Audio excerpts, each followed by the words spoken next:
아빠와 함께 시네마 천국. 구독, 좋아요, 알림 설정 꾹 눌러주세요.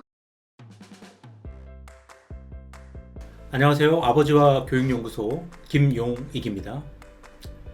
미운 3살, 미운 5살, 그리고 미운 7살.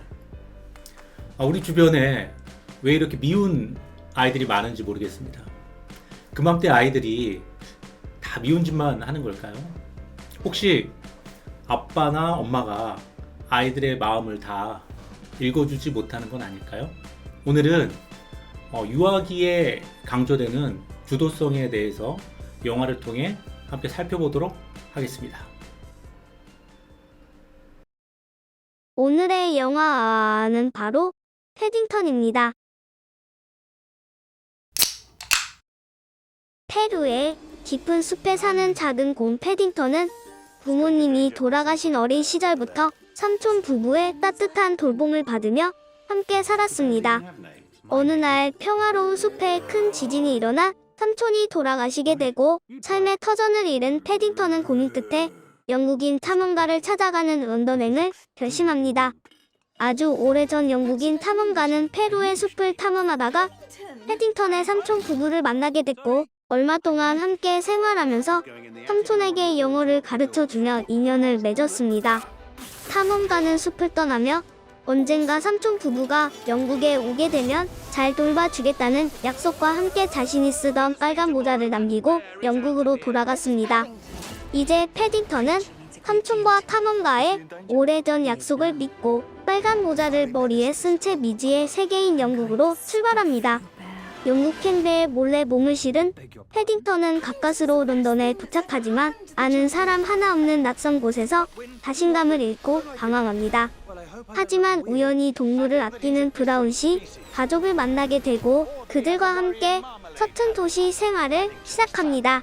하지만 모든 것이 낯선 어린 곰에게 집안의 사소한 것 하나하나가 신기하고 때로는 불편하기도 합니다.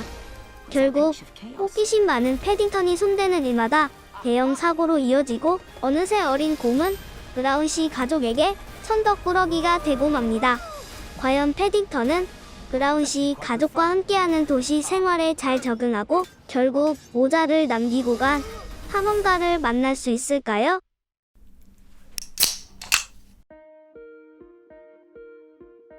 패딩턴은 페루의 숲속에서 살다가 어느 날부터 대도시인 런던에 살게 되는데요. 보통의 도시 사람에겐 당연하고 익숙한 것들이 그에겐 너무도 신기하고 궁금합니다. 그렇게 패딩턴은 호기심을 쫓아 집안의 여러 물건을 만지고 살피지만 의도치 않게 치명적인 사고로 이어집니다. 처음엔 브라운 가족도 패딩턴의 실수를 이해하려고 노력하지만 어느새 인내심은 한계에 다다르고 패딩턴 역시 자신의 행동으로 벌어진 일들과 마주하면서 심한 죄책감을 느끼고 자신감을 잃어버리는데요. 패딩턴의 모습을 보고 있으면 이제 기저귀를 떼고 이전에 비해 자유로운 몸으로 호기심을 발산하는 만 3에서 6세 정도의 천진난만한 아이의 모습이 떠오릅니다.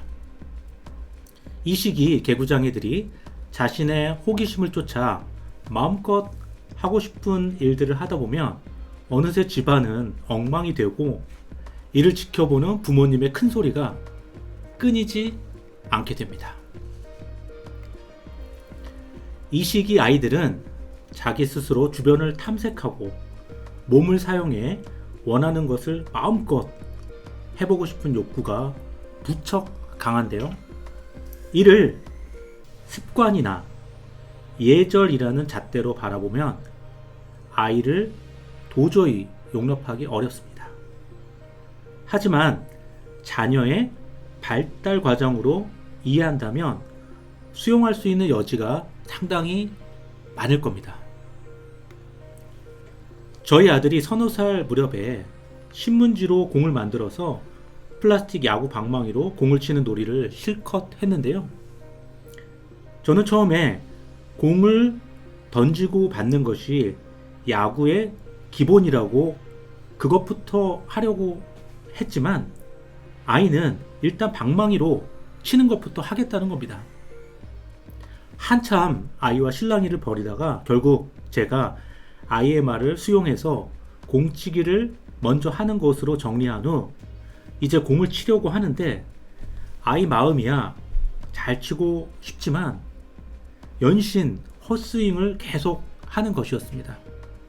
그리고 조금씩 아이 얼굴이 짜증스러운 얼굴로 변해갔습니다. 저는 그런 아이의 모습을 관찰하다가 처음에는 오버핸드로 공을 던지다가 재빨리 아이가 잘 칠 수 있도록 언더스로로 천천히 던졌고,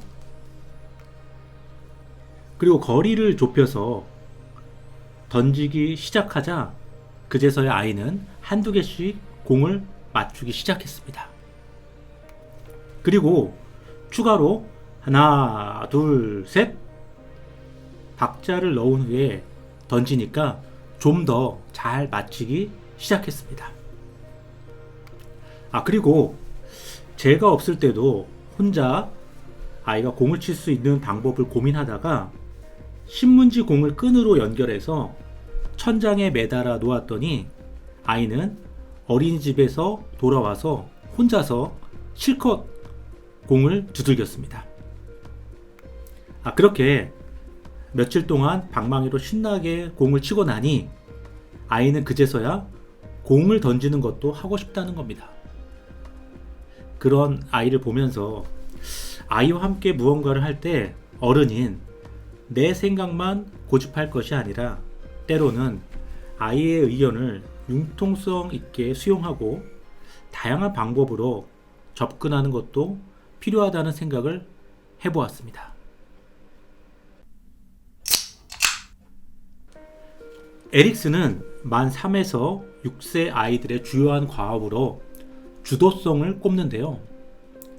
자녀의 주도성이 발달되도록 돕는 아빠의 역할이 필요하지만 때론 무언가 스스로 하고 싶어하는 아이를 보면서 저 녀석은 고집이 굉장히 세네 라고 생각해서 지나치게 아이를 제지하는 경우를 볼 수 있습니다. 에릭슨은 주도성이 제대로 발달되지 못할 때 아이들은 죄책감을 느낄 수 있다고 지적하는데요. 이 시기 자녀와 함께 지내면서 주도성을 키울 수 있는 두 가지 방법을 여러분들에게 소개하려고 합니다. 첫 번째, 자녀를 바라보는 시각입니다. 아이의 행동을 어른의 입장에서 부정적으로 바라보거나 버릇이 없다고 생각해서는 안 됩니다. 이맘때 아이들은 발달 과정상 자연스러운 욕구와 호기심을 표출하는 경우가 굉장히 많은데요. 이것을 긍정적인 시선으로 바라보는 것이 필요합니다.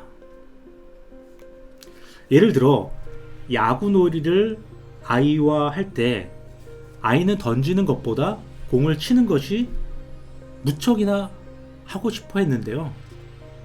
아이가 어디서 공을 치는 것을 보았는지는 잘 알 수 없지만 자신도 멋지게 공을 치고 싶은 마음이 있었나 봅니다. 아빠인 저로서는 던지고 받는 것이 우선이라고 생각할 수 있지만 공을 먼저 치는 것이 굳이 위험하거나 또한 하지 않아야 할 이유가 특별히 없다면 아이의 생각을 긍정적으로 받아주면 됩니다. 두 번째는 소소하지만 작은 스킬과 배려가 필요한데요. 아이와 야구놀이를 하는 과정에서 저는 언더스로로 천천히 던지고 거리를 좁혀서 살살 던지고 박자를 맞춰서 던지고 또한 천장에 공을 매달아 두는 등 아이가 좀 더 공을 잘 칠 수 있는 작은 배려들을 했던 겁니다. 아직 야구를 제대로 하기엔 어린 나이이기에 굳이 원칙대로 놀이를 할 필요는 없습니다. 오히려 아이의 발달 수준에 맞춰서 재미있게 놀면서 좋은 관계를 만들어가는 과정이 더 중요합니다. 그렇게 따스한 시선 그리고 상황에 맞는 작은 배려와 스킬로 자녀의 마음을 읽어준다면 행복한 관계의 기초가 차곡차곡 쌓이게 될 겁니다. 오늘은 미운 7살처럼 느껴지는 패딩턴을 통해서 유아기의 특성인 주도성과 아빠의 시선 그리고 배려의 스킬에 대해 살펴보았습니다. 아빠가 안 돼 그러면 안 돼 라고 말하기 전에 아이의 입장과 발달에 대해서 한 번 더 생각하면 더 좋은 대안이 나오지 않을까 생각합니다.